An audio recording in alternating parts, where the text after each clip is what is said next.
with a good time slide here, and Donahue capitalizes. Everyone thinks the game's over if you're a Syracuse fan because of that guy right there dominating. Not so fast. Finley, 31 in white, pushes it in front, scores his first goal of his career. Unreal. So now we go to overtime. Do you go back to Finley, the hot hand? This series has been dominated by Syracuse. Syracuse, Hopkins, Princeton, Virginia, they are the benchmark programs. Now Duke, of course, in this century. That's where Notre Dame wants to get. That's why Kevin Corrigan pushed for the Big East to become a lacrosse league. Now they go toe-to-toe with Syracuse. This will be the third straight one-goal game between these two programs. It's been amazing, and you mentioned Big East rivals. They go over to the ACC the same year, and it's been amazing. Staffs that coach actually are very technical in terms of breaking down schemes in the half-field offense. John Desko, I think, underrated in that respect and really creating offense with his superstars. Clark, you talk about the hype. They might have you back on SportsCenter to talk about this game post-game. You were on pregame to set it up. But again, if you are new to the sport of lacrosse, sudden victory. First team to score wins. And when that guy, Kevin Corrigan, has time to bring his whole team in, they are planning, they are scheming. He looks at the game holistically. He's bringing up things in that huddle that you wouldn't think. It's not just next time we get the ball, attack. He's talking to his wing guys, defense. If we're in this spot and we have to clear, he's covering all his bases. Notre Dame already with a one-goal overtime loss this season. That was at Denver when they let a lead get away. The Irish let a lead get away here, but Kevin Corrigan is hoping that he can get a possession, unlike his trip to Colorado. John Desko has one of the best face-off men in the country. We dig it nice and tight for you to see how critical this is. It's Finley and Williams again. Williams, still loose. Finley has a beat on it. Finley wins it. How quickly can Kevin Corrigan get the timeout? That's the 50-50 ground ball that Notre Dame has owned. Williams won the initial clamp, got the ball out, but the wing plays and Finley's perseverance paid off again for the Fighting Irish. There's the timeout. And you know he's going to draw it up to somehow, some way, get it to number 50. Last year in the quarterfinals against Albany, it was Matt Kavanaugh to the rescue. As a freshman against Penn State and North Carolina, it was Kavanaugh in overtime. In a great article in this month's Lacrosse magazine, though, it was interesting. Matt Kavanaugh talks about the ones he did not convert in the final seconds last year in the Carrier Dome. The final seconds against Penn State last year. How do you get the ball to 50? Well, look, I think Matt Kavanaugh is a dynamic attackman from a playmaking standpoint, one of the best in the country. What adds to that whole bravado in terms of him closing out games is Kevin Corrigan's ability to put him in positions to succeed. They use the pick game big time in his dodging late in games. I would not be surprised if you see multiple times they throw picks at Brandon Mullins in this possession. Notre Dame, no stranger to one-goal games. It's been part of their DNA for the last couple of years. Same with Syracuse. When you play these schedules, it's slugfest week after week after week. Just to reinforce that point, after this, Syracuse gets ready for Lyle Thompson in Albany. Notre Dame gets ready for the two-time defending champion, Duke Blue Devils. But that is only on my mind, I guess, because right now it is all about right here. 3:34 left in regulation. Finley came up with the ground ball. Can the Irish convert, or will Syracuse get a chance? And you'd have to think, regardless of outcome, these two teams will face off again somewhere down the road. But this game has huge meaning. It's out in South Bend, Indiana. It's 1 versus 2. This game is not your regular season game, Eamon. Wardwell has been tremendous in the second half after that quick run by the Irish to start. It starts with the cello, quick to slide him. Now Kavanaugh gets a pick once. Kavanaugh carry. Perkovic draws Grimm. Perkovic lowering the shoulder. Perkovic gets inside, goes into the crease. No push call. Syracuse gets it right back. So Wardwell and the Orange D come up with the stop. Are you surprised Perkovic took that shot, Paul, with a tough angle? I am. Right-handed right there. If he switched over to his left or he went behind the back, he would have increased his angle.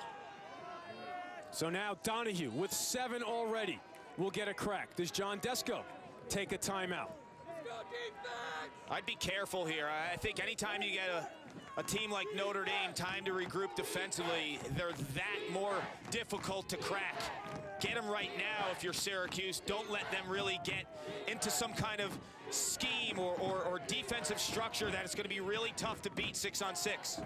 Here's Golasso. Loses Kashansky. Draws the slide.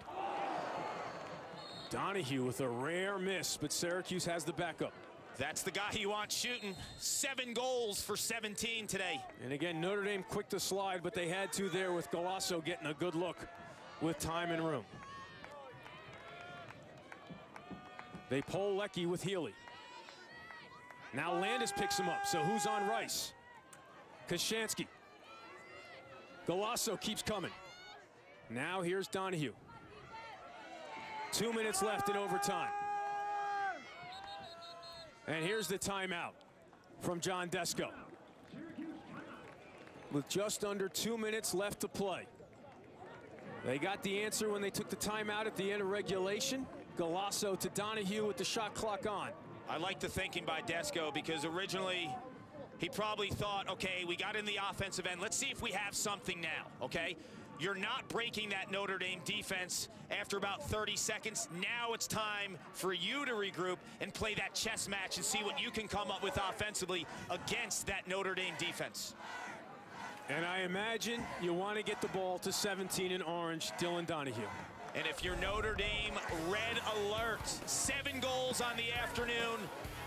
He's done it in so many different ways. His dodging has been very impressive. His low angle shooting. This is where he makes his money off ball, shooting with pressure. Notre Dame has to realize he's not a normal guy you're going to leave. You saw it late in that 4th quarter. They left him, and he made the Fighting Irish pay. Snipes it from the outside. His game is complete. He's not a great feeder, but from a scoring standpoint, in the variety of ways he does it, he's a complete scorer. The #1 ranking, of course, on the line. First place in the ACC on the line. And Syracuse with the ball and the opportunity to improve to 8-0, 3-0 in conference play, and really get a firm grasp on the #1 overall seed in the NCAA tournament, even though it's still March. Doss was brilliant in the first half. He's been pelted here in the second half by the likes of Golasso, Leckie, and Donahue.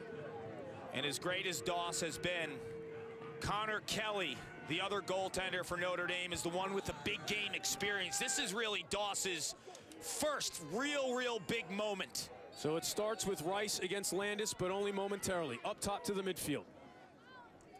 Again, it looks like they're polling Leckie. So Golasso draws Kashansky. Golasso draws the quick slide and is guarded by Eppel. So that means the short stick might be on Donahue.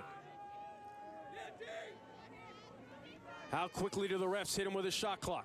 Here is Donahue being guarded by Jack Neer. Advantage Syracuse. How quick are they to slide to this matchup?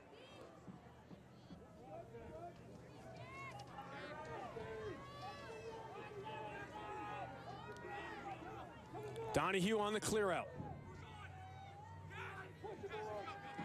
Kashansky looking to slide. He recognizes it. Rice.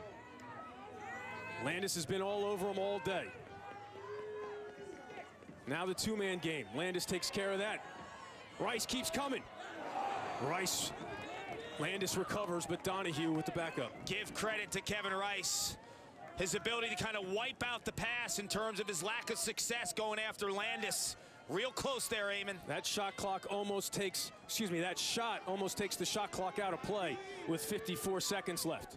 The refs will allow him time to attack and assess before they even think about putting on the shot clock. So now Leckie will take a run at Neer. He's been pulled throughout the second half.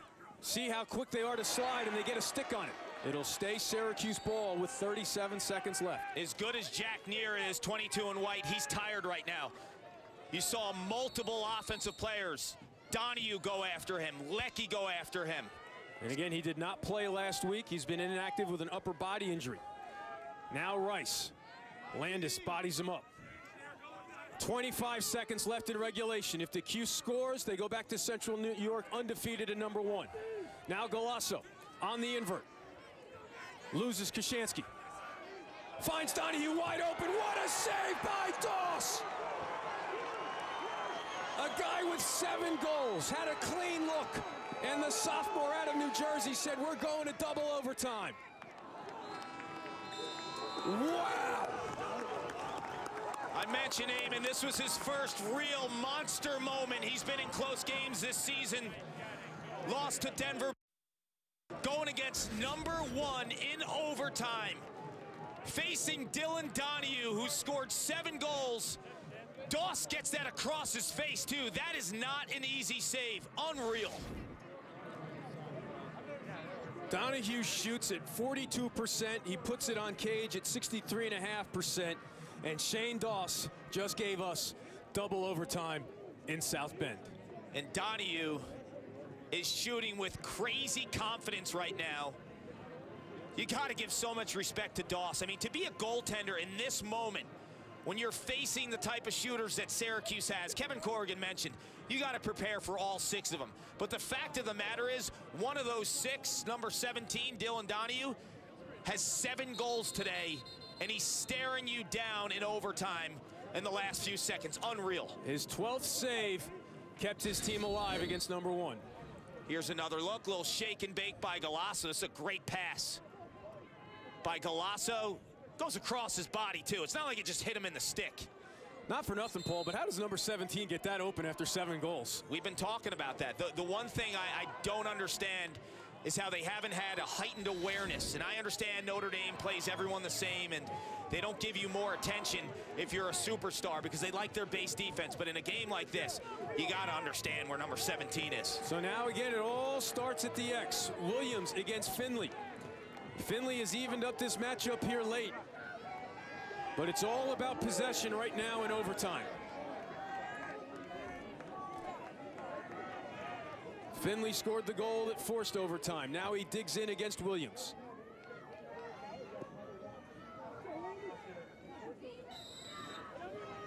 Williams wins it cleanly. Williams gets it to Rice. So now Rice being guarded by Glazner. Healy on Donahue. So the Irish. Healy a righty, Donahue a lefty. That's an okay matchup for Notre Dame if Donahue decides to get around that goal line extended left-handed, playing into Healy's strong hand. They're quick to switch, though, and it's Eppel back on Donahue. So now Golasso again. The offense has started with him here in overtime. Liking that matchup against the short stick. Shoots it wide. And they give it to Notre Dame. Barber and Rice thought they had the angle on Glazner. A tough call against the Orange. I don't know if the refs saw Rice, who's on the far left side of the screen here. If they're only counting Barber into this equation, I get it. But Rice, closest to the ball when it goes out of bounds, retains possession. Hard to see from that angle. You see Barber, look at Rice, though. He's closer to the ball. Near, a threat to score, turned away by Leckie. Near keeps coming. Near ends it. Welcome back to the lineup, Jack Neer. We will have a new #1 in the country on Monday.